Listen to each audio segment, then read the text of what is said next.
بسم اللہ الرحمن الرحیم۔ جب زندگی شروع ہوگی، 13واں باب۔ زیادہ دیر نہ گزری تھی کہ ایک ایک کر کے راہ پر کھڑے سارے لوگ نمٹ گئے۔ اب فیصلہ سنانے کے لیے کچھ بھی نہیں رہا تھا، مگر شاید ابھی کچھ ہونا باقی تھا۔ سب اپنی جگہ کھڑے تھے کہ میدان حشر میں ایک جانور کو لایا گیا۔ یہ جانور بہت موٹا تازہ تھا، جس کے گلے میں رسی پڑی ہوئی تھی، اور فرشتے اسے کھینچتے ہوئے عرش کے سامنے لے جا رہے تھے۔ صالح نے میرے کان میں سرگوشی کرتے ہوئے کہا، یہ موت ہے جس کے خاتمے کے لیے اسے لایا گیا ہے۔ عرش سے اعلان ہوا کہ آج موت کو موت دی جا رہی ہے۔ اب کسی جنتی کو موت آئے گی، نہ کسی جہنمی کو۔ اس کے ساتھ ہی فرشتوں نے اس جانور کو لٹایا اور اسے ذبح کر دیا۔ اہل جنت نے اللہ تعالیٰ کی حمد و ثنا کے ساتھ اس ذات کا خیر مقدم کیا کہ اہل جہنم میں صف ماتم بچھ گئی۔ ان کے دل میں امید کی کوئی شمع اگر روشن تھی تو وہ بھی موت کے ساتھ اپنی موت آپ مر گئی۔ عرش سے صدا آئی کہ اہل جہنم کو گروہ در گروہ ان کے انجام تک پہنچا دیا جائے۔ فرشتے تیزی کے ساتھ حرکت میں آ گئے۔ حشر کے بائیں جانب کنارے پر ایک زبردست ہلچل مچ گئی۔ چیخ و پکار، آہ و فغاں کے درمیان فرشتے پکڑ پکڑ کر مجرموں اور نافرمانوں کا ایک جتھا بناتے اور انہیں جہنم کی سمت ہانک دیتے۔ ہر گروہ جہنم کے دروازے پر پہنچتا، جہاں جہنم کے داروغہ مالک ان کا استقبال کرتے اور ان کے اعمال کے مطابق جہنم کے 7 دروازوں میں سے کسی ایک دروازے کو کھول کر انہیں اس میں داخل کر دیتے۔ اس دوران میں وقفے سے عرش کی سمت سے جہنم کو مخاطب کر کے پوچھا جاتا، کیا تو بھر گئی؟ وہ غضبناک آواز میں عرض کرتی، پروردگار، کیا اور لوگ بھی ہیں؟ انہیں بھی بھیج دیجئے۔ حل من مزید؟ یہ سن کر حشر میں ایک آہ و بکا بلند ہو جاتی۔ رہ جانے والے مجرموں پر فرشتے دوبارہ جھپٹ پڑتے اور انہیں ان کی آخری منزل تک پہنچا دیتے۔ یوں تھوڑی ہی دیر میں سارے مجرم اپنے انجام تک جا پہنچے۔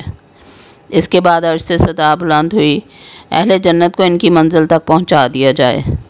جب یہ حکم صادر ہوا تو میں نے دیکھا کہ کچھ لوگ ابھی تک الٹی سمت میں موجود تھے۔ میں نے صالح سے پوچھا، یہ کون لوگ ہیں؟ ان کو جہنم میں کیوں نہیں پھینکا جا رہا؟ اس نے جواب دیا کہ یہ منافقین ہیں، یہ جہنم کے سب سے نچلے درجے میں ہوں گے۔ یہ دنیا میں اللہ کو دھوکہ دیتے تھے۔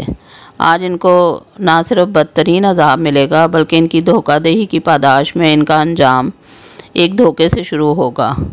دھوکہ؟ کیا مطلب؟ اس نے کہا، یہ لوگ بظاہر یہ سمجھے ہیں کہ ان کو جہنم میں نہیں پھینکا گیا اور اہل جنت کے جنت میں داخلے کا حکم ہو گیا ہے، تو شاید انہیں بھی ظاہری ایمان کی بنا پر چھوڑا جا رہا ہے، مگر یہ ان کی غلط فہمی ہے جو جلد ہی دور ہو جائے گی۔ اسی لمحے میرے کانوں میں الحمدللہ رب العالمین کے نغمے کی انتہائی دلکش صدا آنا شروع ہو گئی۔ یہ حاملین عرش اور دوسرے فرشتے تھے جنہوں نے اپنی خوبصورت آواز میں نغمہ شکر گانا شروع کر دیا تھا۔ صالح نے مجھے بتایا کہ یہ حشر کے دن کے خاتمے کا اعلان ہے۔ اس کے ساتھ ہی میدان حشر میں تاریکی پھیلنا شروع ہو گئی، سوائے عرش کے اور کہیں روشنی باقی نہیں رہی۔ میں کچھ بھی دیکھنے کے قابل نہیں رہ گیا تھا۔ میں نے گھبرا کر صالح سے پوچھا، یہ کیا ہو رہا ہے؟ اندھیرا، اس نے مختصر جواب دیا۔ بھائی، یہ تو مجھے بھی معلوم ہے، مگر ایسا کیوں ہو رہا ہے؟ یہ اس لیے ہو رہا ہے کہ اس اندھیرے کو عبور کر کے جنت تک صرف وہی لوگ پہنچے گئے جن کے پاس اپنے ایمان اور اعمال کی روشنی ہوگی۔ یہ کہہ کر اس نے میرے ہاتھ میں میرا نامہ اعمال تھما دیا، اور اس میں ایک عجیب سی روشنی تھی جس کی بنا پر میری آنکھیں دوبارہ روشن ہو گئیں اور میں اندھیرے میں واضح طور پر دیکھنے کے قابل ہو گیا۔ ہر شخص کو اس کا نامہ اعمال دے دیا گیا، اور یہی نامہ اعمال اب میدان حشر کی سیاہ رات میں روشنی بن چکا ہے۔ اب سوائے منافقین کے ہر شخص کے پاس روشنی ہے۔ صالح نے میری معلومات میں اضافہ کرتے ہوئے بتایا۔ اب کیا ہوگا؟ میں نے دریافت کیا۔ اب یہاں سے ہم لوگ نیچے جائیں گے۔ تمام امتیں اپنے انبیاء علیہ السلام کی قیادت میں جنت کی طرف روانہ ہوں گی۔ جنت کا راستہ کس طرف ہے؟ میں نے سوال کیا۔ عرش کے بالکل قریب ہے، عرش کے پیچھے دائیں ہاتھ کی سمت، جہاں آسمان پر جنت کا نظارہ نظر آ رہا تھا، وہیں سے جنت کا راستہ ہے۔ مگر یہ راستہ جہنم کی کھائی کے اوپر سے گزرتا ہے، جہاں ہر سمت اندھیرا ہے۔ جس کے پاس جتنی زیادہ روشنی ہے وہ اتنی ہی آسانی اور تیزی سے جہنم کے اوپر سے گزر جائے گا۔ اس کا مطلب ہے کہ ایک امتحان ابھی مزید باقی ہے۔ نہیں، امتحان نہیں، دنیا کی زندگی کی تمثیل ہے۔ جو جتنا زیادہ اللہ کا وفادار اور اطاعت گزار رہا اور زندگی کے پلسرات پر استقامت اور یکسوئی کے ساتھ اللہ کی سمت بڑھتا رہا، وہ اتنی ہی آسانی اور تیزی سے جنت کی سمت بڑھے گا۔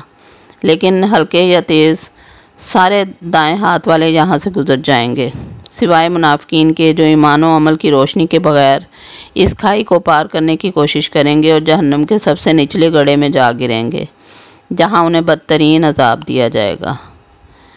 میرے گھر والے کیا میرے ساتھ ہوں گے؟ میں نے سوال کیا۔ آج یہ آخری سفر سب کو تنہا طے کرنا ہے، صالح نے دو ٹوک جواب دیا۔ پھر وہ گروہ در گروہ جنت میں جانے والی بات کا کیا ہوا؟ میں نے سوال اٹھایا۔ گروہ در گروہ کا مطلب یہ ہے کہ ہر امت اپنے نبی کی سربراہی میں جنت کے دروازے تک پہنچے گی، مگر جنت میں داخلہ فردن فردن اپنے ذاتی اعمال کی بنیاد پر ہوگا۔ پھر اس نے قدرے توقف کے بعد پوچھا، کیا تم ابھی بھی کوئی تماشا دیکھنے میں دلچسپی رکھتے ہو؟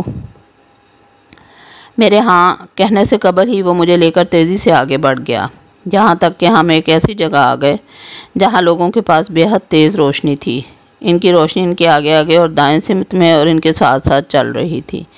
وہ بلند آواز سے کہہ رہے تھے، اے ہمارے رب، ہمارے نور کو پورا رکھیو اور ہمیں معاف کر دے، تو ہر چیز پر قادر ہے۔ میں صالح سے کچھ پوچھے بغیر ان لوگوں کو پہچان گیا۔ یہ صحابہ کرام رضوان اللہ تعالیٰ علیہم اجمعین تھے۔